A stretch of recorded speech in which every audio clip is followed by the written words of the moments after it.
I'm Brad. I'm Scott. Steve. This is Curiosity. All right.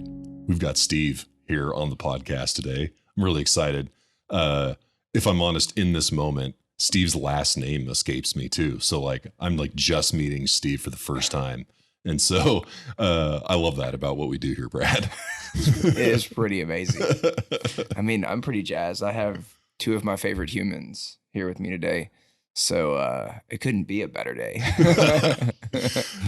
It's going to be awesome. Steve, thanks for taking the time. You're in town from where? Dallas, Texas. All right. Welcome to Houston. I'm sure that you've been here lots of times.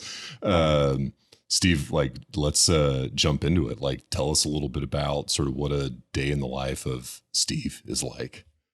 Well, starting off, I guess, 900 pounds. We're an experience design agency, future focused. We utilize emerging technologies to create wow experiences and practical applications. That's my day job. And my wife, Rocio, is originally from Peru. She's been here since she was 16. And so that's a really interesting curiosity point, too, to think about today. But yeah, as far as my day to day, I mean, I'm focused on family and work and just living the best life I can. Very cool. You've been in Dallas for long? I have. I've been in Dallas since the year 2000. I was born in Germany, so across the pond, which is pretty exciting. My father was in the military and went to Texas Tech. And yeah, there's something great about Texas. And I think that it's the great people, too, that live here. So anyways, I've known Brad for a long time, so I'm excited to be here today. We're very excited to have you on. It's pretty amazing. So how did you guys meet initially? What was the this sort last night? Yeah. Initially was at a pool party. I had a friend named Kayla, and just a friend, and I lived in Dallas. And Kayla said, "Hey, I'm going to bring this guy, invite him to come to the pool party. Is that cool?" I was like, "Yeah, for sure. Please do." And so she brought a guy, and the guy brought Steve. And we don't actually know who the guy is, which makes the story even better. Oh, no way. There's just sort of some no idea in-between person. Yep. And Steve and I started talking, and we sat by the pool and talked about growing up in small towns, growing up with horses, and how much we love soccer. And it's kind of just love at first sight. I love it. So poolside in Dallas 15 years ago. Yeah. Pretty wild too. Yeah. That's quite the setting. Wild. No kidding. It was pretty cool. And then just kind of kept staying in touch and kept running into each other and hanging out periodically. And then started hanging out really intentionally. Yeah, absolutely. Well, let's talk a bit about that. I mean, so what were you up to at the time, Steve? And what did 900 pounds exist at that point? Or that was kind of a concept? What kind of led you into what you're working on today? Yeah, we started the business about 11 years ago. And I think just when you're a creative person, you have that kind of just mindset and it's just who you are. You attract other creatives, right? And Brad being the innovator and creative that he is, I mean, you just build a tribe, and so, 900 pounds has been around about 11 years now. And before that, it was just creative contracting. It was a contractor for about 5 years, marketing, design, illustration, things like that. But yeah, it's just living in Dallas at that time. It was just this, you guys feel it here, that subculture of just creativity and entrepreneurship. And that's kind of how it happened. Started out with the Mavericks and then went to Activision. And then, we worked at the Mavs for 7 or 8 years, and it's just one thing led to another. You know how it goes. Yeah. Yeah. What sort of, I'm always interested in in the pursuit, kind of just the curiosity pursuit. There's sort of these moments really early in life where you kind of can, in retrospect, you kind of look back and you're like, man, that probably contributed to kind of my path or put me on a path. And so, at that point, we're kind of anchoring around kind of the meeting moment, but you were already kind of doing some contract creative work at the time. But what sort of got you down, broadly speaking, sort of the creative path? Was it something that you like to doodle in elementary school, or what was sort of that moment that you can kind of point back to say yeah, this is kind of how I identify? The 5th grade, I think a catalyst moment was going home after soccer practice and drawing pictures with, markers on white paper, 8.5 by 11, and going to school the next day. It's 5th grade, going to school the next day, selling them for 50 cents a piece for kids' lunch money, and so I was an entrepreneur in 5th grade at 10 years old, And so that's the creative side. But I think being born in Germany, traveling a lot when I was young. And then, of course, I've been to 33 countries now, and just like you guys, I live an experience driven life. And so I think that's where creative and experiential sort of marry. In my past growing up, I think there's that convergence, Very cool. So you early on, you kind of had experience in taking a blank sheet of paper, literally, and creating something that was generating value.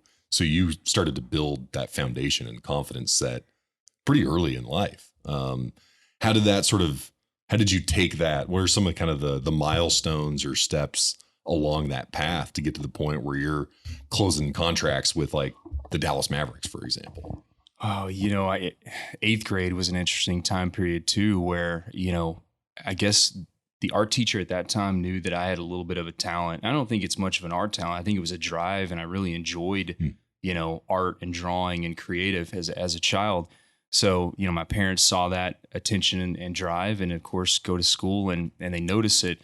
And that eighth grade teacher basically gave me an opportunity to be a part of senior level art as an eighth grader. So I automatically got to be in art classes, advanced art classes in high school. And so when you have that confidence and that, determination to improve your skill set from an early age, it gives you confidence you carry forward, and just being an entrepreneur, it's kind of that path, right? A lot of us don't know what we're going to do in our 20s yet. We may go to college and shift courses. I always kind of knew it was going to be a creative business that I would have someday. And then making business cards in fifth grade, selling art, it's like it just kind of kept going that direction.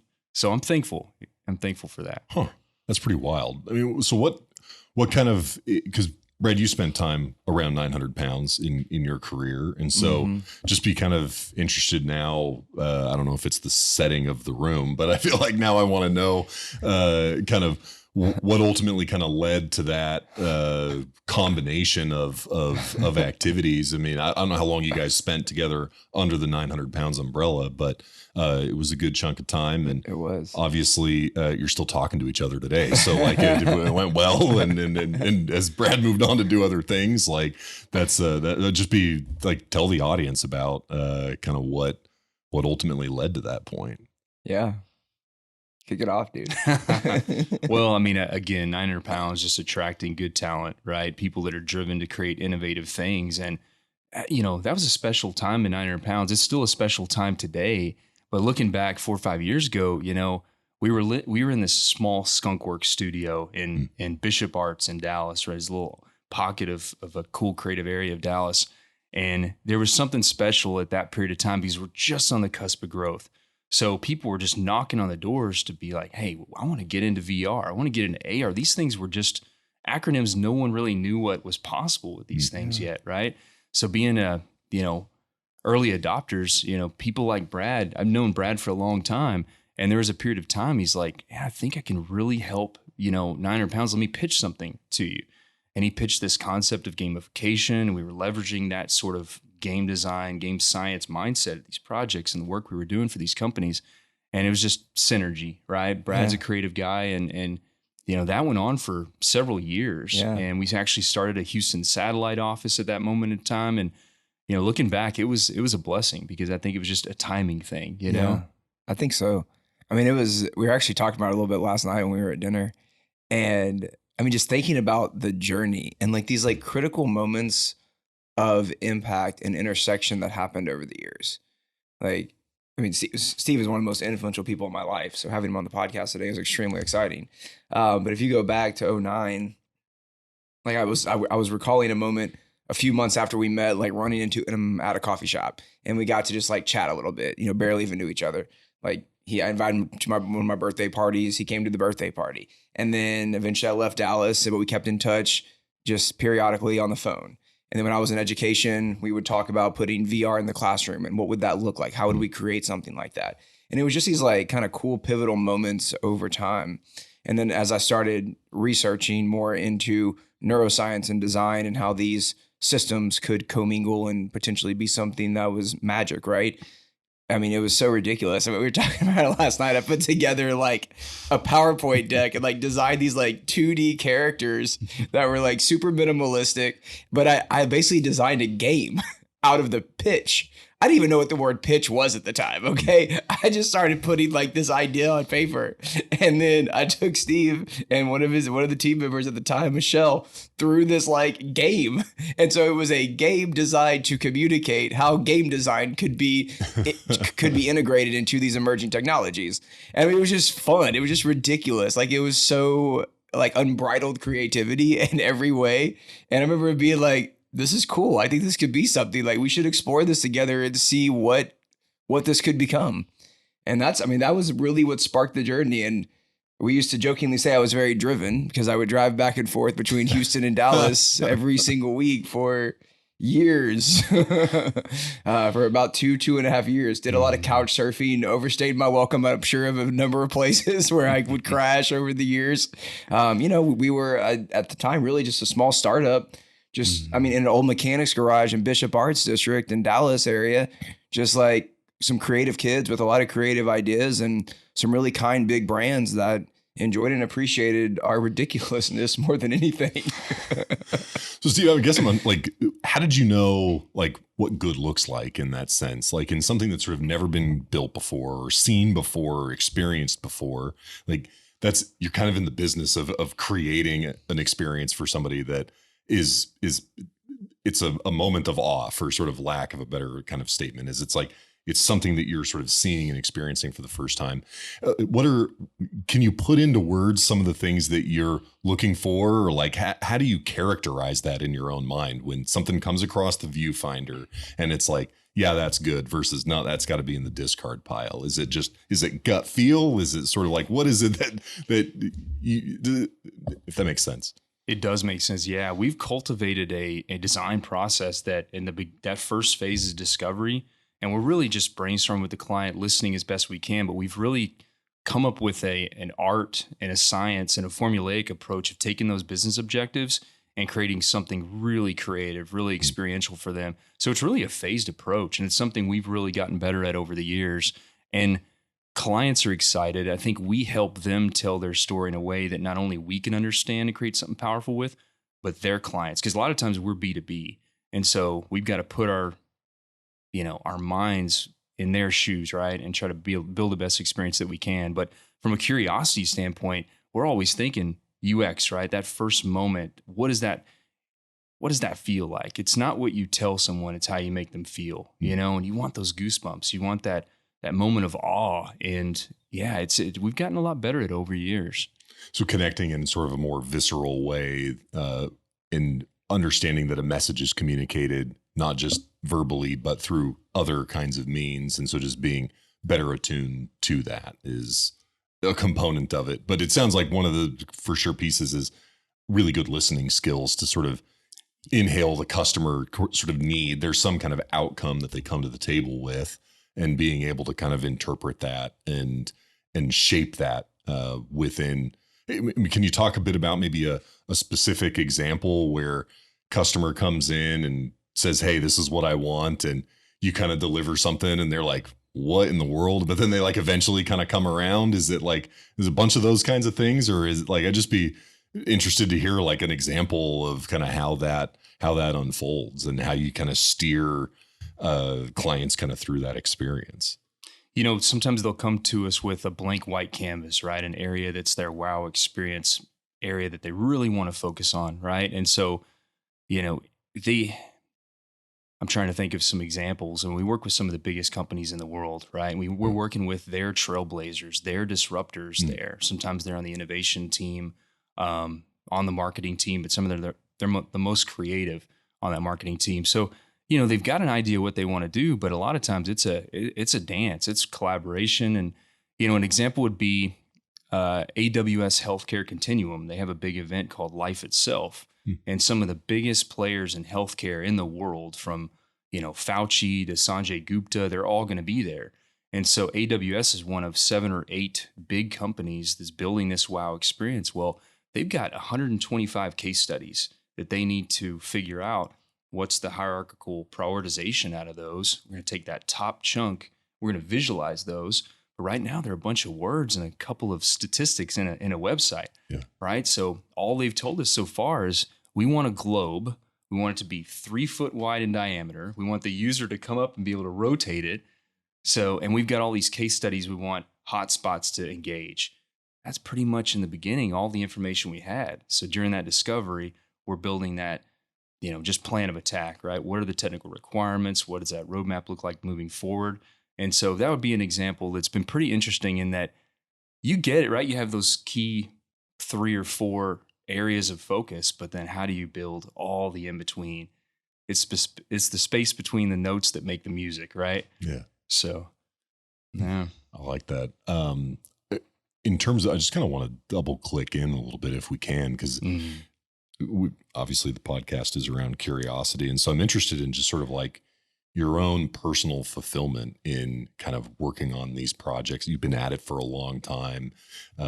You've got processes built and kind of ways to kind of put some framing around these things, but like kind of what's in it for you as you're kind of going through? Like, what are the things that kind of you get up out of bed in the morning? Like, why is it that you kind of go and tackle these kinds of projects? Life is a journey, right? And I think similar with you guys, you get up in the morning and you're ready to rock, you're ready to problem solve and crush creative challenges. And when you're on a team and you're all going in that same direction, you enjoy that process, not only from a creative standpoint of the project, but just we've been doing this at 900 pounds for 11 years. And the time has never been better than now to build experiences. Like what used to be a nice to have is now a need to have for all these huge companies, right? So I think that the world kind of opened up, gave us an opportunity and relevance through COVID, through the pandemic. I mean, it just sort of got us on this rocket ship now, And so anything from innovation to interactive to immersive to the more super creative technical things, all these companies are prioritizing those. So we are stoked. I mean, you feel it in your organizations, right? There's this energy, that it seems like we're working through and living through the pandemic that we didn't know we could 2 years ago. So right now, getting out of bed, it's just an exciting time. Exciting time to be a nerd, It really is. What do y'all think about that? That's a twist on the Drake line. What a time to be alive, but what a time to be a nerd. I may have to. That's a t-shirt. I may have to engage with that with you and make that a part of some of my moments of everything. That's so beautiful. You guys can feel that energy, right? There just seems like there's this momentum that's been building, and certainly a change in kind of I would say my observation sort of broadly is that the pandemic in many ways just restacked priorities for people and forced people to think in ways that they never had to. And so that willingness to kind of be open-minded let a whole bunch of interesting new concepts, ideas kind of come crashing in. And I think in many ways that helped to accelerate change at some organizations. And I think that the dust is still yet to settle out from that in terms of who will benefit from that and who is maybe lagging now the curve where things are. But I think for sure that how organizations communicate with employees, how employees communicate with one another, how prospective employees communicate with organizations, all of these things are big challenges that really force people to rethink a message, how it's communicated and how it's received, which, like you're saying, I think plays in well for creating those kinds of experiences to deliver something that people haven't connected with before. Yeah. I think the last time I felt this energy, I was actually, I was mentioning this to Steve last night. I was saying how it's the first time we've seen each other in 2.5 years, I think. Mm-hmm. Oh, wow. Yeah. So it's been a moment for sure. It's been a lot to catch up on. We should have done the podcast last night too. We should have done like a double episode. That would have been incredible. That would have been awesome because that conversation went on for about 7 hours, but people got real bored. So all jokes aside, when we were chatting last night, one of the things we were talking about is change in the air and those critical moments in life. And the last time I remember this kind of just energy in the universe was probably about 2016. And I remember we had this like chain link fence electric gate outside of the studio. And as the gate was closing, we were standing just inside of it. And I remember looking at Steve and just saying, dude, I just feel like an energy like in the air, in the universe that like I cannot explain, but it feels like things are about to like erupt. And so they did. And that was really when we hit probably our first big growth spurt. Started getting national, global attention for our work and what we were doing in innovation and design and creating these experiences and serious games, et cetera, et cetera. And team grew exponentially, about fivefold. It was just wild. It happened over 18 months? And that was a freaking rocket ship moment for sure. And yeah, I would agree. Cool. I'm feeling that. I was telling someone recently, I was feeling a very similar energy and vibe in the universe. I mean, everywhere from what's happening in energy transition to initiatives around belonging and diversity, equity, and inclusion, things related to technology and how we're humanizing technology, but also being ethical and moral in the process of doing that. I mean, there's a lot of really beautiful things that are happening in society and in the universe. I mean, it's humanity's big, beautiful priorities that matter, right? Sometimes they're not beautiful in the moment, but there's a lot of beauty that can come from them, and that's pretty amazing. I can feel it right now. I can feel it again. It's cool. It's magical. Well, you think about that quote too, the famous one, right? Steve Jobs' commencement speech. We've talked about that one over the years, but connecting the dots backwards. At that moment, it may not feel. You may not know the exact trajectory or the what's going on now, but it all connects moving forward. Yeah. What does next look like, I guess? Is it just kind of more of the same at bigger scale? Are there sort of things that are kind of either kind of back burner projects or things that you're kind of thinking about? Just kind of where is this going to take you over the next, pick a time frame, 2 years, 5 years, 10, whatever it may be, but kind of what does good look like for you, Steve, as kind of things continue to march forward? Well, experience design is going to be a priority for every company. No question about it. For us at 900 Pounds is building a good infrastructure to not only scale those experiences, but also productize and programmatic, thought process when it comes to doing projects that are, 1 or 2 off. I mean, there's components or scalable parts of those projects that it could go so much bigger, so much further, impact other industries. So sometimes we're already thinking, scale when it comes to these projects, and so for now, looking ahead 2 to 3 years out, it's working backwards from there, future forward. What does 3 years look like, even from an org structure and a people perspective and a talent and skills perspective, and working backwards from there. It's exciting, man. That's what next looks like, because get ready. It's coming. Like we always talk about, technology is finally catching up with our imaginations. We're there. How has, through the pandemic, how have you as a leader and as a human being, both from just an empathetic lens and a human lens, and also from an operational business lens, how have you applied curiosity to navigate through the complexities and the challenges? What was that journey like? And, what does it look like today in this moment? Love it. Humans, right? I think we've all changed, have been impacted by the last couple of years going through this time warp. And it's like Ted Lasso. You guys seen Ted Lasso? Yeah. Being curious, not judgmental, right? Try to understand what people are going through from an empathy perspective with your team, for sure, but also with the clients, right? And then their clients. So I think being a leader at this time period has been one of the more challenging things for any organization, like learning how to communicate more effectively, because we're not in person anymore. We're having to work through Zoom. We're having to work all these different interfaces, and even dealing with conflict resolution, things like that, right? How do you build togetherness on a team when you can't see each other that often? So as a leader, it's like, wow, we had a moment where we've really had to assert ourselves, and it's exciting, but it's challenging as F, at times. Yeah. But what do you all think about that? It's a big, beautiful question. There is no right answer. Yeah. I think a big part of it is a wider aperture in terms of just sort of how you see the world, and that you can't rely on sort of a narrow set of processes in the same way that you before. I think that the willingness to allow more ideas, more conversation, great quote that's out there that is on a mug that I really love is, if you're going to save the world, you first have to save the conversation. And Awesome. so much of that is, I think, rooted in the topic that we're discussing, is that you got to talk through it. There's no right answer. You've never seen it before. You never experienced it before. You're not, pulling into your back pocket, hey, here's my game plan. It's like, you got to be able to have discussions with stakeholders, with those that are impacted, and figure it out.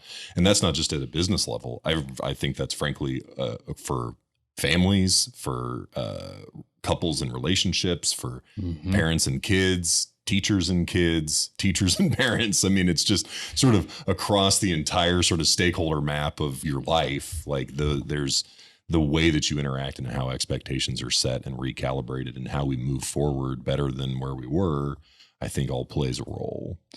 It's been fascinating, right?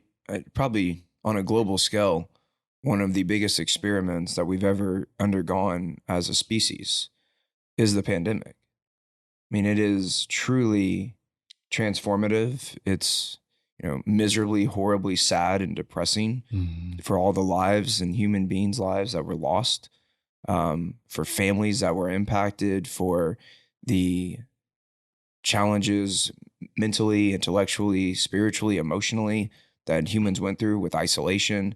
Now, there's a lot of things that were not so beautiful in that moment, right? I think, like any moment, though, there's also things that were really lovely and beautiful and magical that came from that as well.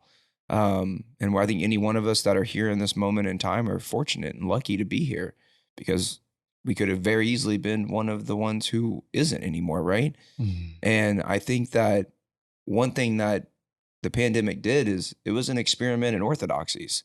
All these things that we believe to be true, that we had to have for life to exist, for economies to thrive, for governments to function, was totally just disproved in every scene, around every corner and every moment and every kind of just experience that we had. And it just happened time and time and time and time and time again. There was such a high level of frequency of just disproving a lot of myths that we thought were so true and so accurate. I must commute. Why? Right? Like, I must operate and live life this way. The Great Resignation is really the breath of fresh air, I think, from that. Maybe some misguided ambitions, but nonetheless, like, people kind of woke up for the first time and said, oh, wow, like, this is affecting me and my life, and like, who do I want to be and what do I want to be? Like, we got interpersonal and we got introspective. Like, that's beautiful. And it put us in such an uncomfortable place that it caused us to go to what is normally a really uncomfortable place, which is under the ice cap of our own humanity. But it was more comfortable at the time than the situation we were in, so we were okay doing it. And then there were, the horrific events like the death of George Floyd and others that led to hopefully what will be some positive movements in more racial and gender and generational equity, right? And when you kind of unpack all of that happening over a 2-year period, I think we disproved a lot of orthodoxies. I also think a lot of truths bubble up to the surface that we didn't necessarily realize and weren't paying attention to in so many different categories. And so, when we think about what does that mean in 2022, I hope the answer is it's a really uncharted territory, and it's an opportunity for humanity to kind of rewrite some of the things that we could do very differently and a lot better. It reminds me of this book that you have to take on your next road trip. And of course, the last 2 years has been the years of road trips, right? Appreciating what's in your own backyard. There's a book called the Book of Questions. Have you all heard about this? So it asks you the most compelling questions that you can think on with your best friends, your wife, whatever it is, like, and it's these challenging questions that challenge your morals, your ethics, your integrity to think through big global questions. It's gut-wrenching to go through it, but it's really creative. And talk about curiosity. Check out the Book of Questions. So cool. We'll add that one to the show notes. I think something that I'd like to add to the discussion, and I've mentioned it in previous forums before, but it's and I'm no expert, but in sort of generational research, there's a book whose name escapes me, and the author came and spoke at a thing that I was at, and I found it really enlightening when they sort of talk about there's these sort of defining events that happen, and so that sort of are these lines of demarcation for generations. So when you think of Gen X or Gen Z or whatever, like there's a line of demarcation that's associated with 9/11, for example, because you're old enough to feel fear, for example. And there are sort of, national or even kind of some global generational things like World War II or sort of. And what's interesting about the pandemic is because of the connectedness of the globe and because of how broad the impact was, there was no corner of the world that wasn't impacted in some form or fashion, that what has happened is now the clock is ticking on the most comprehensive generational line of demarcation that has ever happened on the planet. And the effects of that are going to take the next decade or so to unfold. But generally, you've got to be old enough so I think about my oldest daughter. She's 13 years old. She's very much in this bucket of individuals. And what's wild is she'll be in college, 8-10 years from now, and have classmates from all over the world who have the exact same shared experience. 10 years from then, she's going to be working with people in maybe places around the world that had the exact experience and felt the same thing. And the optimist in me suggests that we're exiting an event related to the pandemic, because I'm sort of hopefully there's not sort of like was it Deltacron that's kind of on the horizon or whatever. It sounds like a Transformers movie, but that sort of if we're exiting sort of the pandemic, that we've sort of set into motion the single greatest generational line of demarcation that has the potential, in my view, as an optimist, to be one of the greatest unifying events that's ever happened. Because it doesn't matter if you're in India, South Africa, Brazil, Midwest, US, you felt the same fear. You felt you had the same experience. You had to hunker down. Somebody that passed away because of it.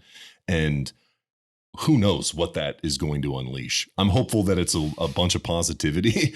But obviously, as we're stumbling into sort of war footing and other things, there's some concerns around that. But I just want to add that I think from a generational standpoint, the pandemic, it'll take years and years to sort of settle out. But I really do think that it has the potential to be a unifier. I think shared lived experiences do that so naturally. Yep.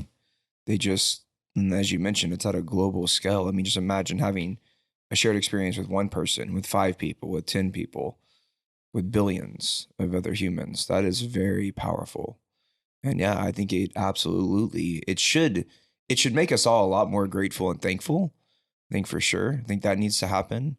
And hopefully it has. And I think it should also give us a platform to build the life that we all love, whatever that means for every single person. And I really do believe that this is kind of a reset button. Call it the Great Reset, I guess, because everything now starts with the great insert word.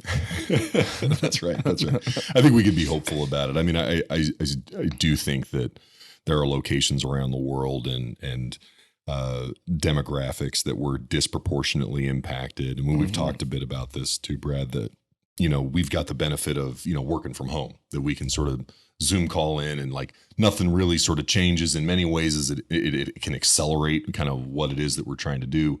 And if you're a blue collar worker, or you've got to be in a warehouse or in a machine shop, or you've got to be in a chemistry lab or whatever it might be, that let alone medical professionals or others that are sort of on the front line, like you just came out of just an absolutely miserable experience. And so I do think that while the shared experience is there, there's also a component of it that has the potential to be really. It also makes me think about the ripple effect of that in the process of healing. Yeah. And like assuming that's just because the pandemic appears to be hopefully on the decline and slowly passing into the good night, there are very real ripple effects from that psychologically that may not fade quickly over time. And I think we have to be mindful of that, and even more just empathetic and just have more grace and patience with humanity. It reminds me too of like, kind of like what you said about being constructive and optimistic about the future, is that we now, every organization, every human has understood that a couple years ago, it seemed like we had more rigidity, right? Now we have flexibility. We all have to be more agile, nimble, I'm curious what things look like 5 to 10 years from now, because we're armed with a different set of rules almost, right? The whole world is. It's a time of opportunity. It's an innovator's time. So yeah, it's exciting in a lot of ways too. To me, it's going to spin off some new idea, new technology, new leaders, new something. Like there is a fuel and a motivator that has been sort of planted, a fuse lit somewhere on the planet. And I think all of us have felt it, and that's a bit of kind of what we're talking about. But I really do think that there's some, again, 13-year-old somewhere that 10 years from now is going to rethink and recast and kind of reestablish. It's going to be kind of exciting to see. I wanted to ask Steve, maybe just kind of pivoting a little bit, if we can, is you've got your finger on the pulse of kind of bleeding edge technology. Like, what is sort of, is it the metaverse? Is it like, what is sort of the next like platform tech that, is it the kind of thing that Elon is advocating for, that's like direct connection to the brain? I've done with that that's like, what is like the next, like speculate a little bit, like what's kind of the next big disruptor that you've got your eyes on?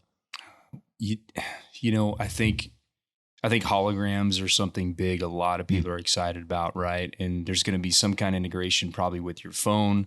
There's going to be some integration with your tabletop. And again, you think about Star Wars, it's not far away. When it comes to sensors, I think you think about your car, 10 years ago, it had 100 sensors on it. Now it has thousands. Like, how exciting is that as far as connectivity and communication and whatnot? But from an experience standpoint, things like haptics are going to be really cool. New interfaces coming out. What's next after 8K, right? How many more Ks can we get on your TV, right? Like, what? So I think probably holograms. Seriously, augmented reality is really exciting. I mean, wearables, but when it comes to just even how you use your phone, I mean, this thing is the ultimate tool. How are we going to leverage it moving forward? It's exciting. That's cool. That is a lot of fun. Are there any, I guess outside of kind of building experiences for clients, like, what do you spend your time doing? You mentioned, I don't know if you have wife and kids, and like, what are some of the other kind of projects that you're working on or spending your time thinking about?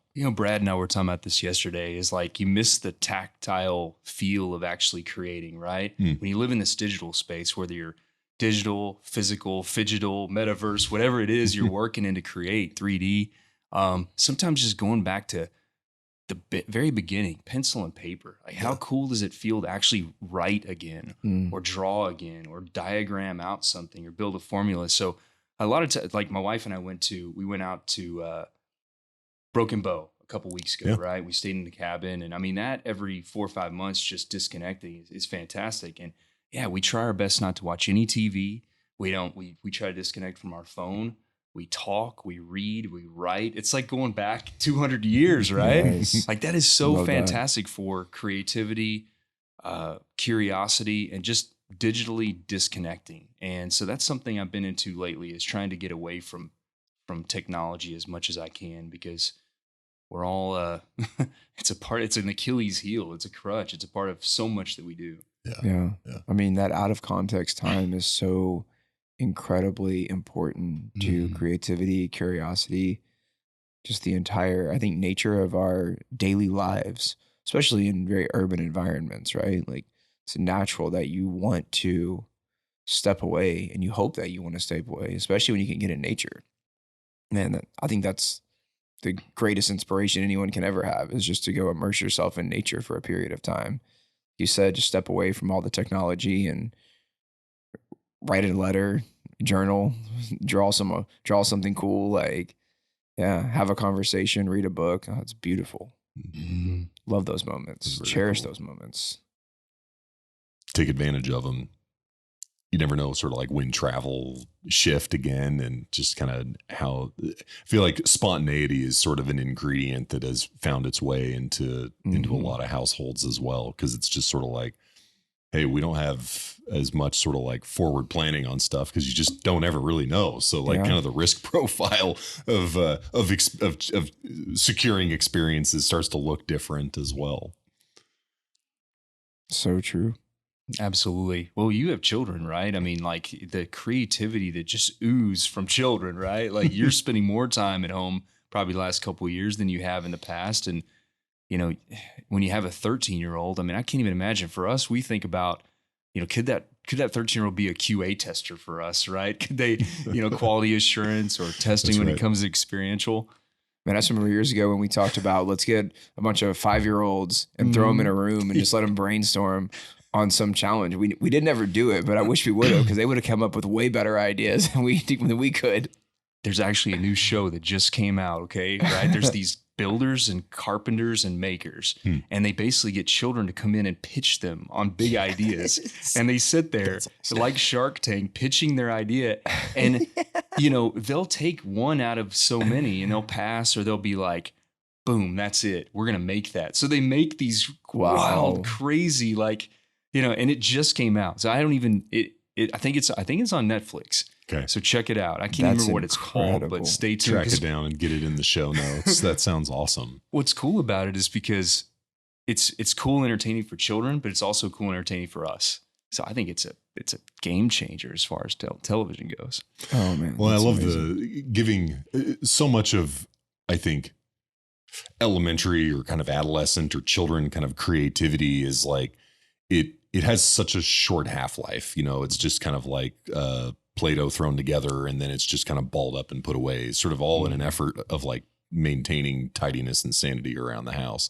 And so to like create an off-ramp for a young child's creativity to sort of see it come to life, I think is not only inspirational for the person that created it, but I think helps to sort of draw a line between kind of those points for any kid that's sort of watching that or kind of connecting with that. I think that's super cool. My kids are into baking a lot of the time, and so you know we watch these baking shows, and these Nailed It is one that comes to mind where it's they're deliberately like terrible cooks, and so it's a little easier to kind of connect with as a 9 or an 11-year-old cooking in your kitchen. But I do think that helping and inspiring young kids to be able to see sort of where the actual kind of matured product or final output could be, and so would argue that in the kind of work that you're talking about, that allowing sort of younger and younger individuals to sort of see and experience and kind of contribute to could help to ensure as well that as those products are built out, that I don't know if these are the right terms for it, but just sort of the ethics of, or the impact on the brain or whatever kind of thing that might be an important consideration in those experiences as they're built out, is to consider that stakeholder group, because no doubt that kind of technology will push kind of earlier and earlier as it finds its way into classrooms or into other areas. We have a PlayStation 4 VR set. We've got like Iron Man virtual reality, and you kind of put the set on, and you can see the difference in impact. Like it's like the got to be careful about like the 6-year-old being in that VR helmet for very long versus, the 13-year-old versus dad, but like, just other kinds of considerations. But I think I think for sure, the more we incorporate youth into some of those things, the better they got to be considered. Absolutely. Yeah, that's super important. One thing that came to mind, I was spending some time over at a really cool space here in Houston called Clarity Institute recently. And it's a very funky, very cool, super well-designed space. And in the back corner by the graffiti wall, there's an old punching bag. And on the old punching bag, it's all like messed up. It's got like graffiti on it and just like paint kind of thrown all over it. Like it's just a hot ass mess. It's amazing. And the punching bag specifically, not the Institute. The Institute's phenomenal, the punching bag. And so I asked the guy, his name's Brad, by the way. I said, hey, Brad, I was like, what is the punching bag?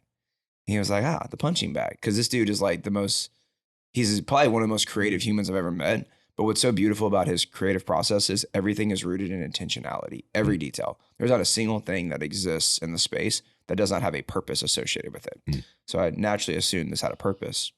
He said, well, when it comes to innovation and creativity, punching bags are really important. You need a sparring partner, and you need some tension and friction. You don't always need to get along and have everything be, super synergistic. There's power in the moments of tension and friction. And so in an agency of the size that you get to run every day, founded, run all the things, what is that like when it comes to that aspect of tension, and how do y'all work to resolve conflict as a team? Great question. I mean, we're just intentional about it, right? We get in front of it. We do our best to have team building, and just focus on things that get us thinking together. And we have epic all team Monday morning meetings. We've gotten so much better over the years. The pandemic forced us to just talk about more inspirational, motivational stuff. I go sometimes into the weekend and I'm reading specifically for something to jam about, right? And to just conjure up thoughts. So tension is going to happen. And, I think it's just appreciating that, again, not being judgmental. That other person's a human being. They come from a different path. They've got a different past. They're in different now. They're dealing with things just like you are, just like we all are. And you're intentional about trying to get ahead together, right? You're on a team. So tension's going to happen. I don't think there's any real recipe to get through it except for really good communication and effort. Yeah. Do you have a sparring partner? Brad Versace. Isn't that such an awesome today, right? Yeah. That's such an awesome perspective. I just thought it was so cool. I was like, you need to have a sparring partner. I was like, that's cool. Like a weeble wobble. Yeah. It's like boom, boom. Not just to punch it back. That's funny. What's cool about it, I guess, if you've been at it long enough and you appreciate that, is when tension arrives on the scene, something cool is going to happen. And sort of embrace that and understand in terms of connecting those dots that, like, hey, if there's really tension around something, that like there's probably something that's going to come out of this that's exciting. So if everybody's motivated to sort of see the output, then hey, let's get in here, gloves off, and let's work through it and see what kind of serendipity or magic is created. And maybe some gloves on time is what Brad was saying. I was Right. like, cool. But one of my colleagues also says too, like, get angry as F for 5 minutes, get it out, and then move on. Go grab a beer together or go hang out. Just get it out. Yeah. Talk about it. Get it out on the table. Unload. Yeah. Yeah. It's good advice. Important. I think you have to create the right culture, though, that is a feedback rich culture and a strong, transparent communication culture, because if you don't do that, if it's not common, I don't think it's always received super well, and that can definitely create challenges. Sounds like y'all have done a good job of creating that culture. Well, it's always a work in progress, but just trying your best to be, a psychologically safe place, right? Not fear of failure, but fear of don't be afraid to fail. No one's gotten fired for failing. It's the efforts that get you in trouble. So get through the failure with efforts. 900 pounds is one of those, special magical unicorn places for sure. But one of the coolest things about it is it's one of those types of environments where I think the only time anyone could probably ever even remotely get close to being in trouble is for not pushing the boundaries far enough. That's about it. Other than that, you're good. You just stay stoic and keep rocking. But isn't that cool that we all have different boundaries, right? Yeah. And asking questions and being curious about what is someone's boundaries? What does comfortable look like? What does uncomfortable look like? Right? It's fun. We're humans. Ask questions. On a path to discover that kind of every day, where is that? And every individual is different. And so you're on that journey with your employee base to sort of challenge them. And in some ways, do you have to sort of be the most chaotic and and unpredictable and boundary pusher? Is that sort of how you motivate? Is hey, it's psychologically safe to be way out over here? Or how do you sort of manage that? Do you guys get to sort of rotate who has the baton on who's the total whacked out far extreme? How do you manage that? Well, I think to your point, being a leader is difficult, right? You've got blind spots. You're not going to see everything. You see things from a different lens. You're never going to have all the information, and you learn trust, right? You learn to not only confide in and build trust with your leadership team, but they're the ones sometimes in the trenches more than you are, trying to understand, I wish I knew more. You all wish you knew more, but how can we without asking questions? So I just ask a lot of questions. I try my best to listen. Yeah. What's your favorite question to ask, Steve? Ooh. Good question. That's my answer. No. What can I be doing better? And typically I have to ask that several times because sometimes if I ask that, somebody's not going to shoot me straight the first time. Right. Like I want crystal clear, candid feedback. What can I do better? Yeah, that's a hard thing to get as a leader, to sort of a real, honest, authentic answer consistently across a broad organization, no doubt. Everyone's going to be measured in kind of their response in some form, but I think it goes back to the culture, though, in a sense, though, right? No doubt. I mean, you having built a very, very shoulders of giants culture in every detail of the fabric of the entirety of the organization, I think that plays such a critical factor. Because that was one of my favorite exercises back in the day. We would do that. Every meeting was a walking meeting, just about. It was a really good way to have conversation and work through opportunities, challenges, certain moments, friction, whatever it might be. But just sitting down together and just like asking each other, like, what can you do better? That's a cool moment to share with another human being, because you really do. You get to like be really honest with each other and learn how to just continue to elevate. But it's not like an I gotcha kind of mindset. It's a truly like you believe in each other and you want to be better. And so you're willing to be that vulnerable with another human being and with other human beings on your team to be that honest. And I think that kind of honesty is so powerful. Goes a long way. I love it. Well, we got all the way through this episode, Steve, and I still don't know your last name. I don't have one. Yes. Even better. Well, Steve, it's really cool to have you on the show. It's been a privilege. Really appreciate you taking the time. Absolutely. It's great to be here and continue being undercover.